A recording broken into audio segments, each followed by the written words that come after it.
Hello, everyone, and welcome back to Inspirational Interviews.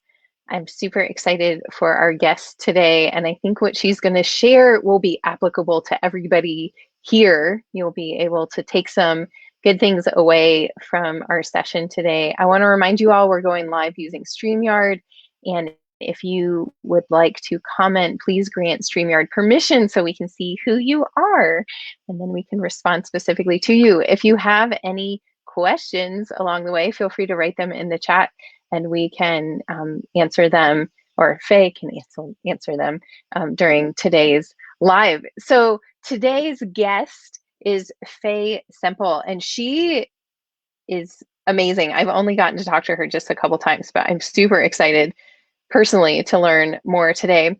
So Fay is a spiritual and energy embodiment coach who helps women unlock their power and potential in life and business.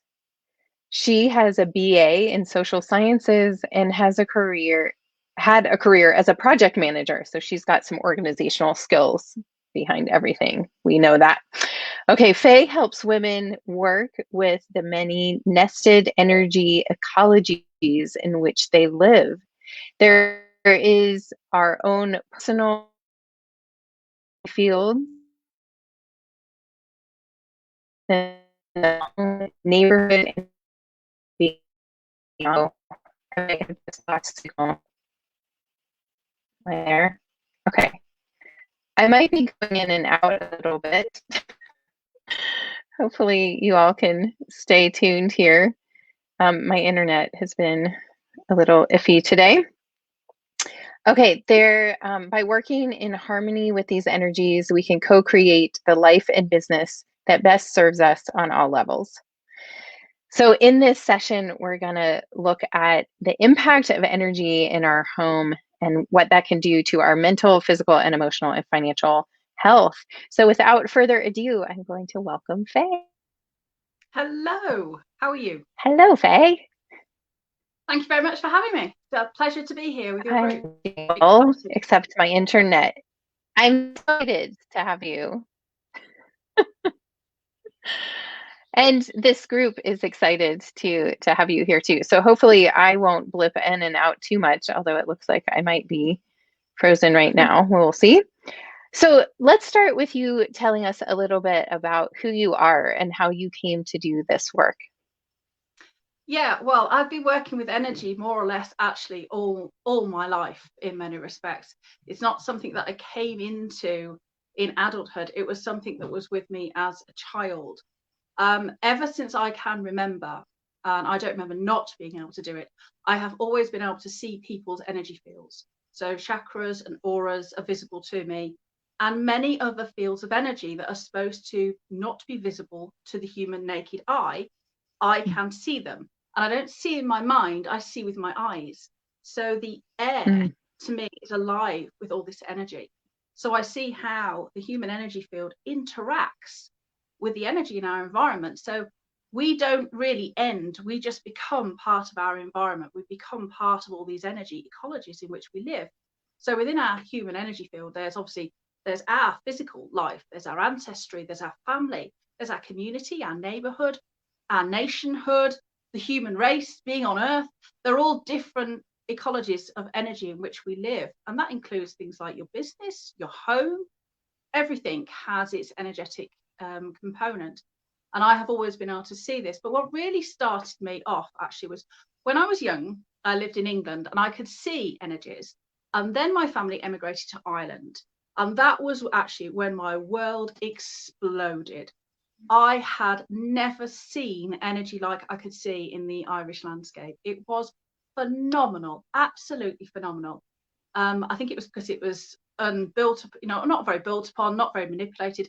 And in essence, they still had this strong belief in the fairies. The fairy faith was still very prevalent in Ireland, as still is to this day. And what that then meant was that I ended up not just seeing energy, I ended up starting to connect with it and it started to communicate with me.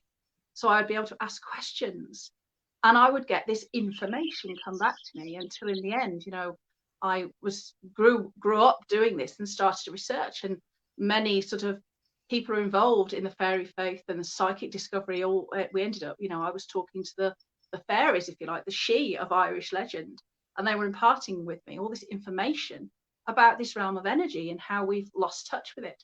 So, I moved back to England as, when my family got a bit older, and I then went into ordinary life. I got a university degree, got a good job, but this whole time, I felt like there was something dying inside me, and I felt disconnected from what I perceived to be the real reality, which was the energy reality. But I couldn't get my head around this very finite physical reality of get up, go to work, be happy with the money, go and look at sofas, admire yourself in the mirror, and that's all you need to do. And it just seemed so empty. I was like, I cannot live like this. So I started working with energy again, first as a healer. And then by default, I ended up working with energy in the landscape.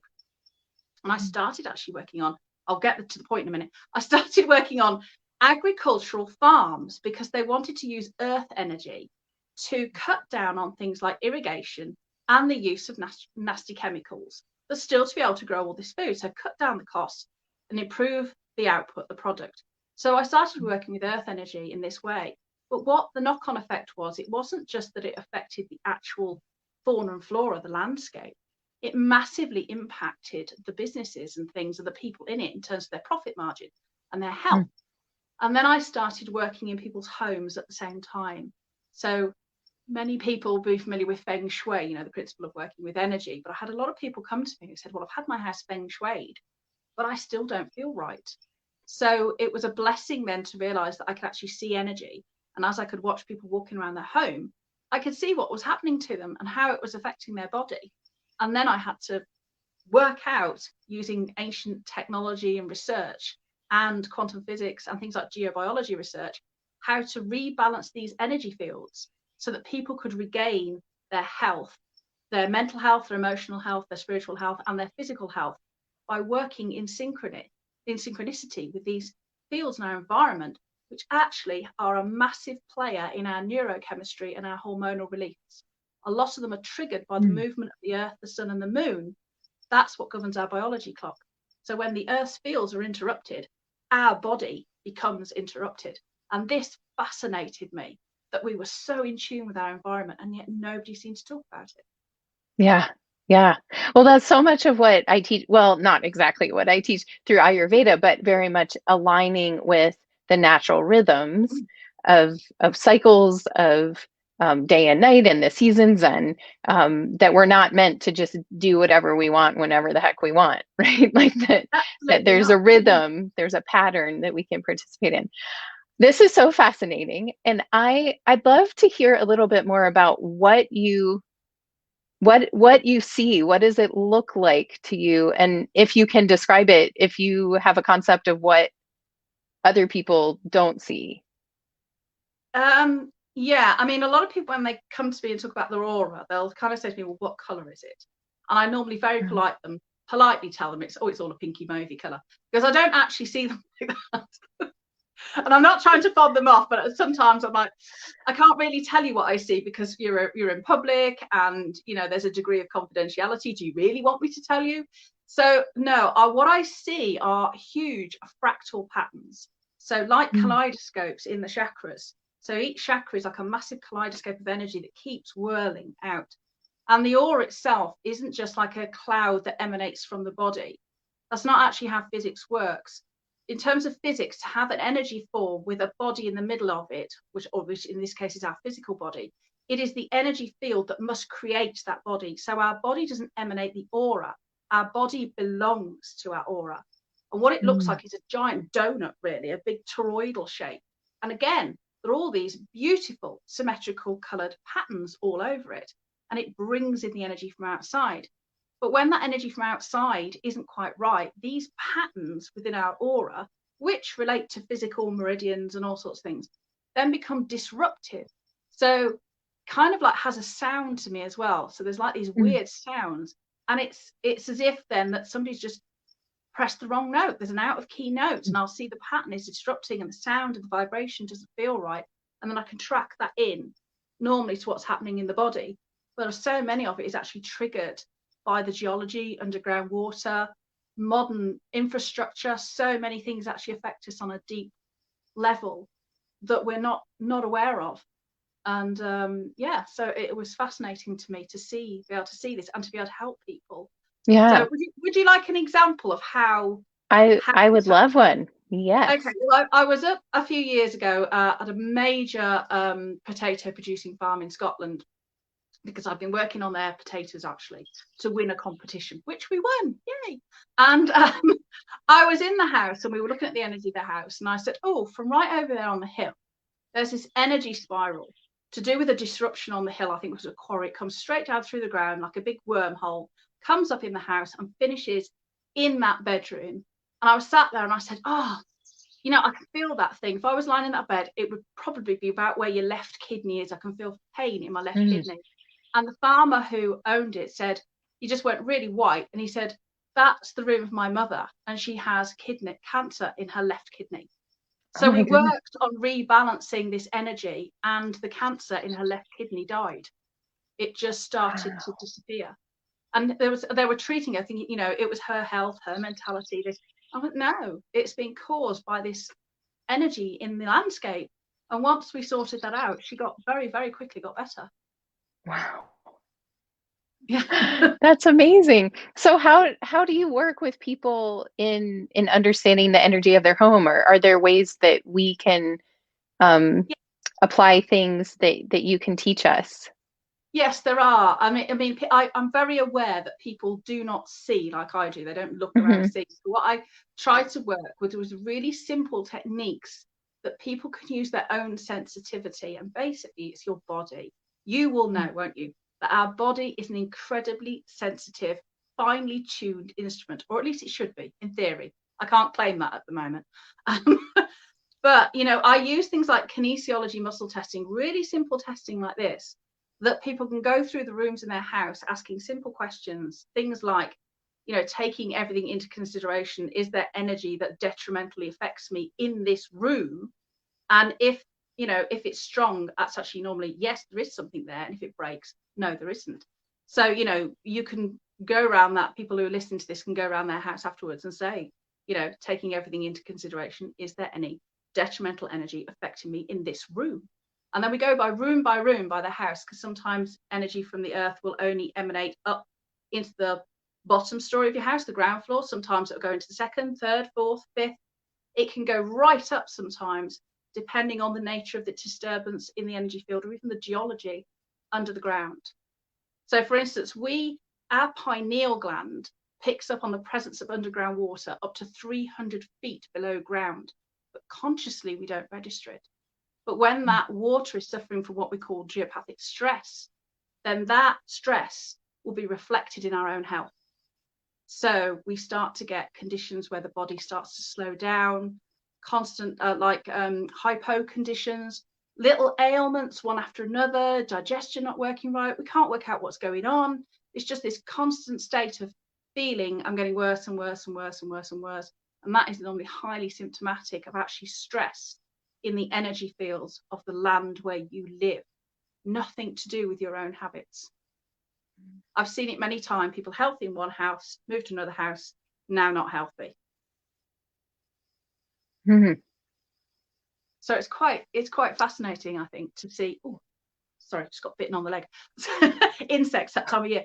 I think it's quite fascinating how much these influences affect her. And they are geomagnetic fields. In Feng Shui, Yeah. people talk about them as yin and yang. But actually, there's a strong theory now coming through from science and geobiology. But what they actually are is diamagnetism and paramagnetism. Those fields can be measured and they can be altered by using diamagnetic or paramagnetic property holding objects in your house. And that can be really simple. That can be a stone. It can be fire. It can be water itself. Really simple, basic mechanisms. Building banks of earth around your garden. Really simple things like ancient man used to do. We think about ancient mounds that mankind used to build, sacred mounds, standing stones. What we now know is that these actually harmonize the electromagnetic field within a geographical area, so that people who live there are healthier, animals are healthier, plants are healthier. It just enables everything to be at its best. And I think this is Wow. fascinating. Very simple technology. Anybody can do it once you know how. Yeah. That's so interesting. And it's really like a lost art. It is like a Like lost art. Yeah. what Yeah. what And used to be done. what used to be done, and what really fascinates me about this was a fact I found stunning when geobiologists told me this, that if you have low levels of paramagnetism in your soil, which is measurable, you will always have difficulty accumulating and maintaining wealth. It directly corresponds to the wealth, the financial wealth of an area. Mind blown when I knew that. Wow. And that kind of explains why in ancient cities, their monetary citadels are all located on highly paramagnetic areas to make their culture rich. I was like, Wow. oh, why do we not know this? I wonder if that would also align with areas where there is more poverty, right? It Where does. there's like the less desirable land where people are pushed to if they're um yeah, pushed out of Yeah, areas. it's absolutely true. The poorer areas, you'll tend to find that they're less fertile actually in what they grow in the natural world. They're Mm, poorer, people are more aggressive and fearful. And things like governmental systems and societal systems are prone to collapse. There are mm, really interesting studies on all this, and it's just not really talked about. That they're mm, all from disparate fields. That's the thing. I'm quite scientific and geeky, so I've read all these different things and had conversations with all these different scientists and kind of put this picture together, actually how it all works. And yeah, so now I work with women because you don't have to do a whole area. mhm, But you know, you've only got the right really to manipulate your home and garden, haven't you? Your home and your mhm, garden, you've got the right to deal with that. And that's what I help women do now. So some women might only live in a tiny flat. Some women might go, well, mhm. that's my farm, and I've got 2,000 acres or 50,000 acres. It's like, right, let's get stuck in, let's get it sorted. So I have been working with a lady on some Native American land actually as well. So that's been Oh, really, wow. really interesting. So yeah, Wow. Yeah.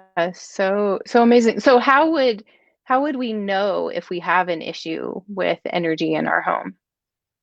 I would say I think about how you feel in your home is the simple thing. So one of the tests we do is kind of like, how do you feel? So is your health okay?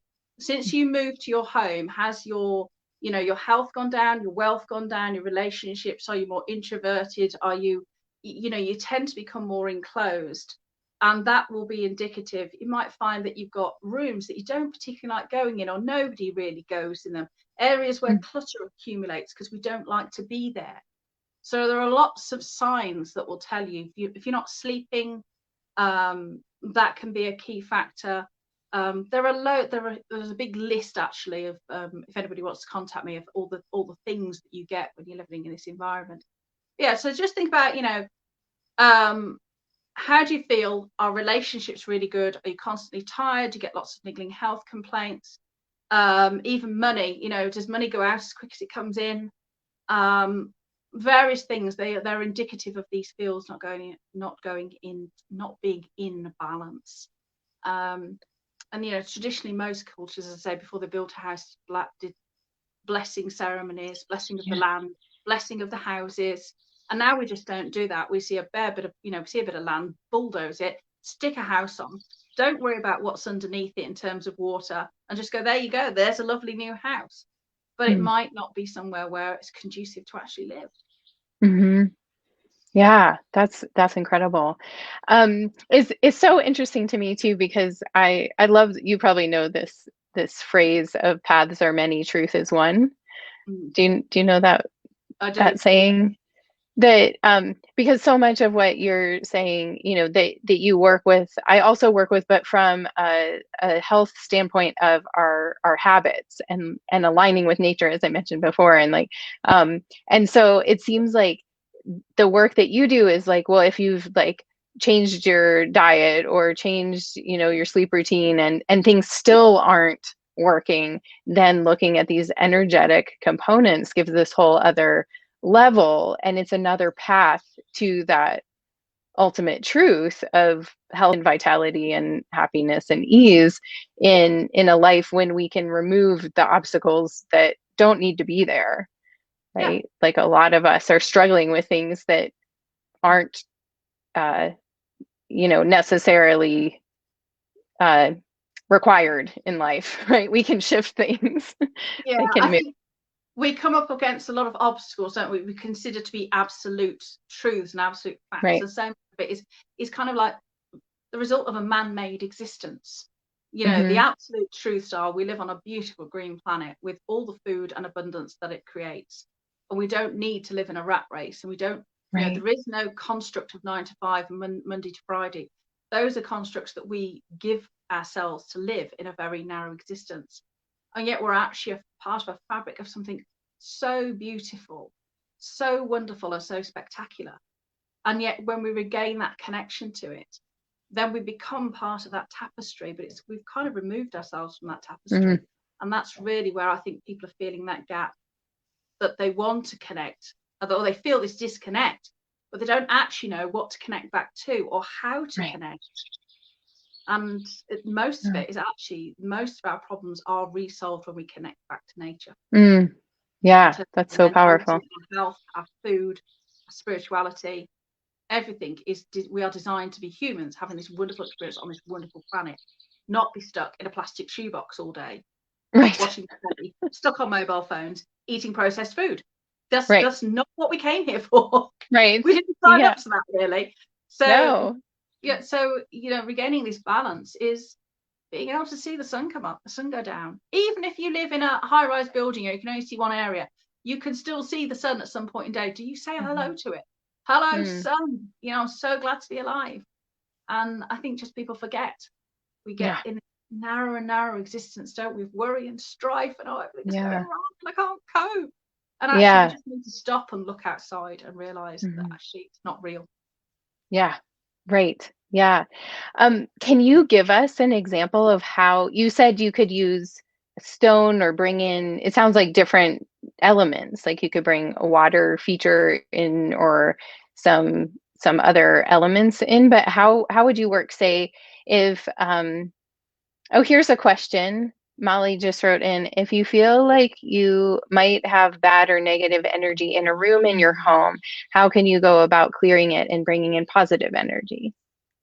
Yeah, well, It's well first, put. if I'm honest, because you'd have to work out what the negative energy is, Hmm. because there are two, let's call them yin and yang or masculine and feminine, diamagnetism, paramagnetism. They're two basic forms of negative energy that you'd want to be concerned with. And depending on what type of energy that is what we would use to counteract it. So it sounds like I'm copying out, but it's not. That they're quite prescriptive, these methods for each Hmm. home. So, but the simple thing that you can, one of the best things you can do is talk to the energy in your home, because it is conscious. Hmm. Blessing your home using a simple water blessing. And if you're not sure, belt and braces, bless your home, light a candle, bring in a bowl of water, have a stone at your feet and do some smudging. You've done earth, air, fire, and water. Belt and braces approach, do a bit of everything if you're not sure. But some of these energy flows, incidentally, are quite specific. So it's interesting when I'd work face to face with people, we do muscle testing. Some of the, bands of these energies might only be that wide. So you have to be standing on it really to do a complete muscle test on someone. When they move off it, they don't feel it. So that's why some people, I feel okay, now I don't. Oh, I'm not sure. Is it the home? Maybe it's not, because you're not always exposed to it. And some of them come and go with weather. So it's like, so it can, you can make it really, I could make it complex, but what I tend to do is make it really simple, because nobody's going to want to go into details about it. So I would measure it. I would also go through your home and do a simple, is there any detrimental energy affecting me in this room? If your fingers don't break, that's what we call a positive response. So yes, there is detrimental energy in that room. If it breaks, that's a no. At least you know where the rooms are. But obviously, if they want to reach out to me, then I can have a quick look and see what's going on. So Yeah. because I'm So able to just see just to review, this is muscle testing for folks who this haven't is done muscle that testing. before. Yeah, and Yes. so it's a way for you to test the strength in your body if something weakens you or strengthens you. So Yes. just want to review that in case this is totally new to anybody Of here. course. Yeah. Um, Sorry. Yeah. yes, I don't know. People might be totally familiar with doing their own muscle testing, or you But you might take have your own gone tools to, for granted, though, don't you? And you forget that sometimes that other people right. don't know. Yeah, we're in our own little worlds of language, and yeah, I do the same thing with yoga and Ayurveda. I'm like everybody knows this, but no, they don't. Um, and oh, Nikki says we live next to a cemetery. I wonder how that might affect the energy in our home. That's interesting. Have anything to say about that? Yeah. It can do, and that's probably all I'll say on the matter at the moment. Okay. It can do. Generally not. It's more to do with it's more to do with other factors. It can be, and Mm, cemeteries do have things around sometimes. Let's be honest. They do have what we call disincarnates, people who have not quite moved on, or memories or distress. And if you live underground, water actually is one of the things that traps these negative things in. So if your house is over a body of underground water, particularly still water, then like a underground lake or something, or caverns of fissures that are holding water, then sometimes these things can almost like get stuck and can't mm, move on. But normally, I mean, I live next to a cemetery as well, so, and I've got no problems with it. Well, I mm. oughtn't to have, ought I, doing what I do for a living, but I've got no problem. I'd be a sorry person if I did. But yeah, probably not. Probably not. I think there's a lot of about cemeteries, but Hmm. actually, there's lots of other things that are far worse than living next to a cemetery. Good. Nikki, I hope that feels good. So let us know where we can find you. And I know you have a program where you work with people to learn how to do what you do. So share I with do, us what yes. that is. Yes, I have a program called the Abundance Energy Academy. And although it doesn't sound like it's geared towards the home, and I may have to rename it, that's what it's called at the moment. It is basically to unlock what I call the energy of abundance in your home. And that means abundance of health. It can unlock money. It can unlock your ability to just be more conscious, aware, live in alignment with the seasons, how all this energy moves and fluxes all the time. So you get more sensitive to it, you can feel it, and you can learn how to balance the energy in your home. So you work with me, people submit the plans of their houses. I'm able to look at them remotely and see what's going on. And then we work through a systematic, bespoke system for you and your house to get the energy right. And I do that in a group program setting. So the doors for that will actually be opening again very soon. But they can just simply come and find me on Facebook. So, or yeah, just drop me a DM, or I'm sure you'll point them towards me. But yeah, come and find me on Facebook, and It's that's is that just your name? Your yeah, name on that's my Facebook? name. Okay. Yeah, so Fay I've got a personal Semple. page and a business page, or you can there's just a faysemple.com website if people want to. Great. Um, I say be bothered looking at that, but yeah, you know what I mean. I'm quite easily findable. I'm just Fay Semple on everything, and I will come up. Wonderful. Well, thank you so much. Is there any final parting tip or word of wisdom you want to share with our group? I would just say that if you don't feel right within your home at the moment, don't panic, because a lot of people go, oh, have I got to move? How do I know if this is helping me? Everything is rectifiable. I don't think I've hardly ever had any houses or any place that is not rectifiable with some method. But I would just try and be, if you've not thought about it before, just think about how you feel in different rooms. Mm, Do you sleep well in one room, not in other? All those kind of little things will give you a little, but do go and do the muscle testing around the house. And just look at how, and one of the other key factors, actually, I didn't mention that, one of the other keys is how, I know we've been in lockdown, but prior to lockdown, do you get people come to your house? Because one of the things that is indicative that your energy isn't quite right is that you don't get many visitors, and people will put off coming to your house mm, because subconsciously they recognize that this energy isn't quite right. So when you say, oh, come to my house for coffee, people go, oh, would you mind if we meet somewhere else, in a really polite and embarrassed way?